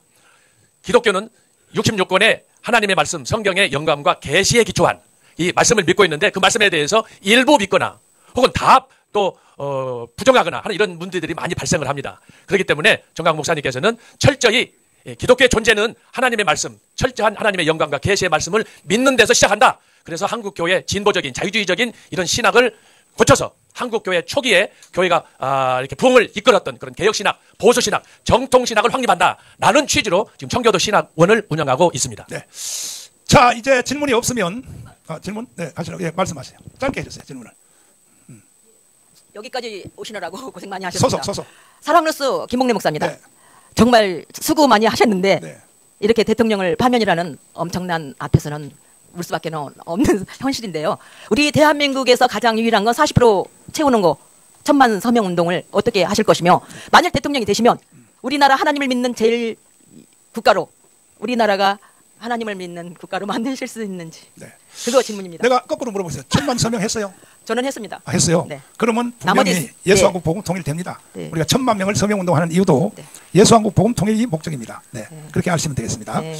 다음에 또 추가로? 추가. 마이크 갖다 드려요. 아까 질문했던 거 추가인데 그 자유통일당 후보로 신청하신 게 확실히 맞는 건지 좀 아니 아직은 신청은 안 했고 이거 전당대회를 통해서 다음 주 화요일 날 전당동 통해서 경선자를 다 우리가 해가지고 또 우리도 경선자 중에서도 자유토론을 해서 그래서 최후에 뭐 제가 되든지 아니면 뭐 부주화 변호사 되든지 해가지고 결정을 하려고. 경선 후보로 신청하신 게 맞는 건가요? 그럼 당연한 신청을 이미 제출하신 건가요? 경선 후보로. 그다음에 목사님 경선 통과하시. 아니 너무 많이 했기 때문에 이제 조금 자제해 주시고. 네, 마지막으로 대답할게요. 맞아요. 됐어요. 자, 빠박이 그다음에. 짧게 2가지 질문 드리도록 하겠습니다. 윤석열 정부의 이 좋은 정책들을 계승하시겠다고 말씀을 해주셨는데요. 그렇습니다. 이 윤석열 정부의 정책하면 일단 4대 개혁이 떠오릅니다. 대표적으로 노동개혁, 연금개혁, 교육개혁, 의료개혁인데 최근에 윤석열 정부에서 의대 정원을 증원하기로 했다가 이게 다시 또 원점으로 되돌아갔습니다. 만약 저희 정광훈 후보님께서 대통령에 당선이 되신다면 의료개혁을 의사단체와 의사가족들의 강한 반발에도 불구하고 계속 이어나가실지 그게 첫 번째 질문이고요. 두 번째 질문은 사실 윤석열 대통령 임기 안에 박근혜 전 대통령님의 명예회복이 이루어지길 기대한 우리 시민들이 많이 계십니다. 그런데 지금 저렇게 됨으로써 인해서 박근혜 전 대통령의 명예회복도 멀어지게 되었는데 만약 정광훈 후보님께서 대통령에 당선이 되신다면 박근혜 전 대통령님은 물론이고 이 윤석열 대통령에 대한 명예회복에 어떻게 나서실 것인지 궁금합니다. 전부 저는 전체를 다 무혐의로 저는 반드시 헌법을 개헌해서라도 우파 대통령들의 그 행위에 대해서는 전체를 다 복권을 시킬 생각입니다. 네, 그렇게 하시고 그다음에 아까 조금 전에 뭐라 그랬죠? 의료개혁. 저는 윤석열 대통령의 정책이라고 100% 다 동의하는 건 아니고 의료개혁에 대해서는 반대합니다. 왜냐하면은 의사협회에서 사실은 제일 먼저 저한테 찾아왔어요.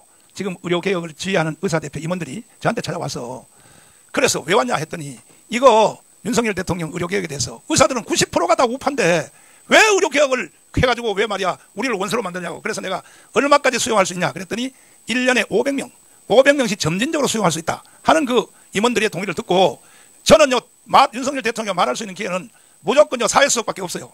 대통령이 뭐 나한테 뭐 전화도 안 해주고 뭐 만나주지도 않으니까 사회수석을 통해서 내가 물어봤어요. 이거 1년에 500명씩을 하면 의사협회도 동의할 수 있다가 전달했는데도 윤석열 대통령이 말을 안 들었어요. 그래서 결국은 의료개혁 이거 손대다가 결국은 탄핵된 겁니다. 탄핵. 그러니까는 윤석열 대통령도 보면 고집이 너무 세가지고 자기 주관이 세서 한 번 꽂히면 그냥 가요. 그래서 그게 장단점이 다 있는데 저도 약간 윤석열 대통령 같은 그런 고집이 있는데 그 다음에 이 그 윤석열 대통령의 그 의료개혁과 그 다음에 그 경제정책에 대해서도 저는 일부는 동의하지 않는 것입니다. 왜냐하면은 이거는 미국의 미래학자들이 다 예견하고 있어요. 조지 프리드먼 박사, 그 다음에 엘빈 토플러, 하버드 대학교 경제학 교수 로버트 피에로가 다 뭐라고 말하냐. 남북한이 대한민국의 헌법체제로 통일을 하면 바로 대한민국은 G2국가로 간다. 왜? 한국에 있는 기술과 자본, 북한에 있는 노동력과 광산 자원이 붙어버리면 이거는 초인류 국가로 간다고 미래학자들이 이렇게 말을 하고 있어요. 그런데 뭐하러 뭐 아까 뭐야 개혁 의료개혁 말고 그 뭐야 또 노동개혁. 그래서 내가 윤석열 대통령한테 답답한 거는 뭐냐 하면 개혁할 필요가 없어요. 이거는 머지않아 통일이 가까이 왔어요. 벌써 미국의 미래학자들이 예언하고 있어요. 저는 2년 안에 저는 통일이 될 것으로 소망하고 있습니다. 난 된다고 말하지 않고 소망하고 있습니다. 왜? 탈북자가 34,000명이 왔고 내가 탈북자를 100만 명 이상을 유도하여 한국으로 데려오면 바로 북한은 무너집니다. 북한의 장마당 세력들은요 김정은의 말 안 들어요. 북한은 스스로 무너질 가능성이 있기 때문에 그렇게 되면 지금 말씀드린 그대로 미래학자들 엘빈 토플러, 조지 프리드먼 다 예언하고 있어요. 초인류 국가로 간다는 초인류 국가로 대한민국이. 그래서 저는 개혁할 필요가 없다고 생각합니다. 저는 2년 안에 나는 통일될 것을 소망하고 있습니다. 예, 다음에 또 말씀하시죠. 네, 이쪽에 아까 안 하신 분이. 네. 소속. 네, 감사합니다. 저는 독립신문 조주희 기자입니다. 네. 네, 어려운 시기에 용기 내주셔서 정말 감사드리고요, 목사님. 저는 질문이라기보다는 그냥 부탁의 말씀을 드리고 싶어서 제가 이제 아이도 키우고 이제 일도 해보고 하니까 사실 일가 가정 뭐 양립하겠다라고 보통 정당들은 그런 주장을 하는데 해본 사람은 이게 말이 안 되는 거거든요. 일단 일하고 와서 지쳐서 아이들을 쳐다보고 이렇게 정서적으로 교감해줄 수가 없어요. 그래서 저는 해보니까 가장 여자로서 행복했던 시간이 아이를 키울 때 시간이었거든요. 그래서 이 정책들이 너무 어린이집이나 원에 퍼주는 정책을 해요. 그러니까 그런 기관에 돈을 줄 게 아니라 가정에서 행복하게 엄마들이 아이를 키울 수 있도록 그러니까 직접적으로 가정에 그러니까 뭐 육아 뭐 보조 수당 비슷하게 엄마들한테 직접 주는 그런 문화가 만들어졌으면 좋겠다. 그러니까 사실 맞벌이가 그렇게 오래된 문화가 아니잖아요. IMF 때 그 김대중 정권 때 이게 무너지면서 이렇게 알았습니다. 부탁의 말씀을 드리고 지금요 우리나라 복지 예산이 76조예요. 간접적 예산까지는 200조입니다. 200조.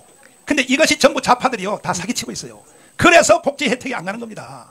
그리고 지금 육아휴직 있죠. 에? 애기 낳았다고 하셨죠? 네네. 그러면 육아휴직 저 아빠가 몇 개월 받았어요? 아빠는 뭐 자기 자영업이라서 휴직이 없었습니다. 그냥 제가 쉬고 그냥 아이를 봤거든요. 그렇죠. 그래서 가장 행복했습니다. 그쵸? 사실은요 아기가 나서 초등학교 갈 때까지는 국가가 책임을 질 수 있어요. 이만한 재정이 있다니까요. 대한민국이. 대한민국의 재정이 올해 600조가 넘잖아요. 600조가. 근데 이것이 거의 다 절반 가까이가 비효율적으로 넘어가고 있다고요. 그러니까 얼마든지 하겠습니다. 저한테 맡겨주세요. 그래서 다 해내겠습니다. 네. 네네. 엄마들이 행복한 세상을 만들어 주십사. 정책에 녹아 주십사. 네, 부탁드리고 싶습니다. 맞아요. 미국 같으면 예를 들어서 흑인들 미안한데 흑인들은요 하려면 애 많이 나요. 왜? 애 낳는데다가 수당을 계속 받거든. 우리나라도요 그렇게 해야 돼요. 그렇게. 네. 네, 감사합니다. 다음. 네, 빨리 하세요. 간결하게 하세요. 현재 그 목사님을 포함해서 보수층 그 대권 후보가 여러 명이 나왔잖아요. 근데 지금 저쪽에 그 국힘당의 뭐 경선이 진행되고 있는 가운데 하나로 단일화가 될 수 있는 그 방법론에 대해서 아까 설명 다 했는 걸 왜 또 물어요? 저는 최후의 후보하고 딜을 하겠다고 했잖아요. 그만. 아니 말 길을 못 알아들으시나 기자님 돼가지고. 자, 저 질문. 아이고 나는 공산당이 싫어요. 아이고 예, 질문해 주세요. 마이크 주세요. 마이크. 네. 예, 자 사단법인 유튜브연합회 우리 손상대 회장님하고 같이 공동 대표로 있는 봉주로 방송입니다. 우리가 지난 5년 동안 문재인 정권 때 5년 동안 엄청나게 우리 목사님과 함께 같이 고생하셨는데 결론만 빨리 말씀해 결국 또 이런 사태가 났습니다. 앞으로 만약에 이재명의 5년이 더 힘들 것 같습니다. 그래서 우리 정광 목사님도 건강도 안 좋으시고 또 5년 동안 앞으로 후계에도 어떻게 혹시나 생각하고 계신지 예를 들어서 만약에 이재명 대표가 대통령 되면요 1년 안에 연방제로 북한으로 넘어갑니다. 100% 넘어가게 되어 있습니다. 자 다음. 아니 신혜식 대표님 옆에 계신 분하고 친해요? 어이 참나 그런데 왜 질문을 그렇게 세게 하고 난리야 정말 말이야 정말. 기속으로 한번 물어보세요. 좌판가 우판가 한번 물어보세요. 자 다음 질문 빨리 해주세요. 네 독립신문의 박원일 기자입니다. 네. 아까 경제 부분을 말씀하신 부분에 대해서 저도 제가 살고 있는 대전의 이슈가 얼마 전에 연구개발비 지원에 대한 윤석열 대통령님의 구조적인 개편을 가지고 질문을 드리고 싶은데 대통령 후보로 나오신 정강훈 후보님께서도 윤석열 대통령께서 구조적인 개편을 통해서 비효율적인 예산 지원을 개선하고 우선 질적인 성장으로 연구개발이 지역특구 산업에 발전할 수 있게 하신 거에 대해서 좌익들의 선전성동을 이기지 못하셨는데 그 부분을 대통령이 당선되신다면 어떻게 또 해결을 하실 수 있는지 한번 질문을 드려보고 싶습니다. 자 일단은 대덕단지 카이스트 그것은 최초로 기초를 문경 시멘트 공장을 비롯해서 청주 비료 공장 이건 전부 다 이승만이가 설계한 겁니다. 네. 그리고 이것을 현실로 이룬 사람이 박정희 대통령입니다. 맞습니다. 그런데 대덕단지 그것을 그 사진에도 다 나와 있어요. 나와 있는데 그렇게 개발을 해서 신기술을 개발을 하면은 이것을 현실화를 못 시키는 거야. 그동안에 과거의 대통령들이 전두환까지도. 그래서 저는 지금 현재 10조거든요. 네. 그 연구개발비가 네. 저는 100조 가까이로 높여야 된다고 생각합니다. 충분히 그런 재정이 있습니다. 도덕질만 안 해가버리면. 네. 네. 감사합니다. 네, 네. 사님. 네, 그다음에 네. 마이크 주시고. 예, CBC 뉴스 최정미입니다. 또 한 가지 또 좀 저희가 정광훈 후보님께 또 여쭤볼 게 있는데요. 지금 아까 전직 대통령에 대한 그 복권에 대한 말씀을 하셨는데 아직도 전두환 대통령의 유해가 사저에 있습니다. 그래서 나중에 그 문제와 또 한 가지 또 지금 굉장히 또 외국인들의 우리나라에 들어와서 받고 있는 그 혜택들이 많이 있습니다. 그래서 뭐 부토태주라던가 외국인들이 정말 가하게 받고 있는 그런 혜택들에 대한 그런 정책도 있으신지 궁금합니다. 저는 트럼프처럼 외국인들이 돈 벌려고 왔던 사람들은 다 추방돼야 된다고 생각하고 그다음에 조금 앞에 전두환 대통령은요. 사실 전두환 대통령은요. 광주 사태하고 관계가 없는 사람입니다. 이 광주 사태를 총지휘한 사람은 이기성 계엄사령관이었습니다. 이희성. 그때 이희성 계엄사령관이 돌아가시기 전에 뭐라고 유언을 했느냐. 전두환은 별 2개야. 나는 별 4개야. 내가 별 4개가 전두환의 말 들을 것 같아? 모든 광주 사태 책임은 밑에 있어. 그런데 사실은 광주 사태를 공수부대가 진압을 안 했으면요. 미국 CIA 문서가 이미 공개되어 있잖아요. 한번 보세요. 뭐라고 되어 있는가. 자. CIA 문서 한번 보세요. 이게 CIA가 지금 40년 만에 공개한 내용입니다. 광주 사태에 대하여. 첫 번째, 5.18은 공산당 간첩과 김대중 지지자들의 합작품이다. 이렇게 돼 있어요. 미국 CIA 공개입니다. CIA. 그 다음에 둘째로, 폭동은 전문적 선동꾼들에 의하여 발생되었다. 이거는 캐더릭 신부의 가사 도우미 하던 애가 새벽에 나와서 마이크를 잡고 선동을 해서 광주 사태가 일어난 겁니다. 그 다음에 폭도들이 전남무대 옥상에서 국군 헬리콥터를 향해 발포하였다. 아니 헬리콥터가 시민들을 발포한 게 아니고 전남의대 옥상에서 시민군이 발포를 한 겁니다. 이게 CIA 문서입니다. CIA 문서. 그 다음에 네 번째, 한국 군인들의 훌륭한 자제력 때문에 최소한의 희생자가 생겼다. 사실은 10만 명 이상 죽어야 됩니다. 원래가. 그런데 한국 군대가 자기들이 죽어가면서 그래서 내가 광주에 가서 연설하기를 아무리 광주 시민들이 악할지라도 자기 편이 시민군 등에다 대고 총을 쏠 사람이 있겠느냐. 내가 그렇게 발언해서 내가 지금 고소를 당해가지고 근데 지금요 이 수사를 못 하고 있어요. 왜? 내가 CIA 문서를 제출했기 때문에. 예. 그다음 뭐 뒤에 이거 보세요. 당시 국군의 발포 명령은 없는 것으로 추정된다. 이게 미국 CIA입니다. 이게 미국 CIA가 한 번 발표한 게 아니고 그 다음 이어서 또 했습니다. 시간관계상 그건 생략하고. 그래서 미국의 그 5.18 사건은요 전두환하고는 전혀 관계가 없다는 사실을 미국 CIA가 밝혀주고 있는 거예요. 자, 그 다음 말씀. 없어요? 자, 그러면 없으면 이걸로 마치는 걸로 하고 이제 우리 신혜식 대표님. 축사 한번 해주시고 그래도 내가 대통령 출마를 했으니까 축사를 한번 해주셔야지. 자, 축사 한번 해주시고. 아니 너무 영광스럽습니다. 네, 전광훈 목사님 대선 출마에 제가 축사를 한다는 게 이게 맞는 건지 모르겠어요. 이 정도 되면은 전직 장관 정도나 전직 대통령 출신이 축사를 해야 되는데 제가 축사를 맡게 돼서 너무나 영광스럽고 감사하게 생각합니다.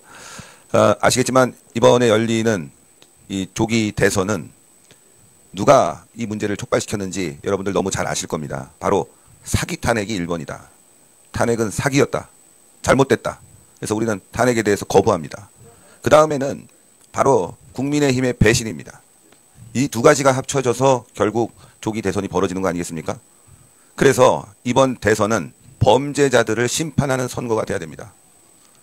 아시겠지만 국민의힘도 이 사기 탄핵에 앞장선 범죄자고 전직 대통령 3명이나 아시겠지만 박근혜 그리고 이명박 대통령 윤석열 대통령까지 물론 두 분은 탄핵을 당했고 한 분은 교도소에 가셨지만 이거 모두가 국민의힘이 저지른 잘못입니다. 왜 범죄잖아? 이거 바로 폐륜입니다. 폐륜 범죄. 자당의 대통령 3명이 이렇게 아주 처참한 상황을 만들고 그리고 반성하지 않은 이 국민의힘의 폐륜 범죄, 이거를 정치적 폐륜이죠. 이 폐륜 범죄를 심판하고 또 아시겠지만 민주당과 제야 세력의 사기 탄핵에 대해서도 우리가 심판하는 그런 선거다. 이 선거는 바로 자유통일당만이 이겨낼 수 있고 명분 있게 싸울 수 있는 선거라는 겁니다. 특히 자유통일당의 전광훈 목사님께서 나서신 거는 이건 고통의 길을 가시겠다. 예, 대한민국의 이 위기를 온몸으로 맞서서 싸우겠다는 몸부림이자 외침입니다.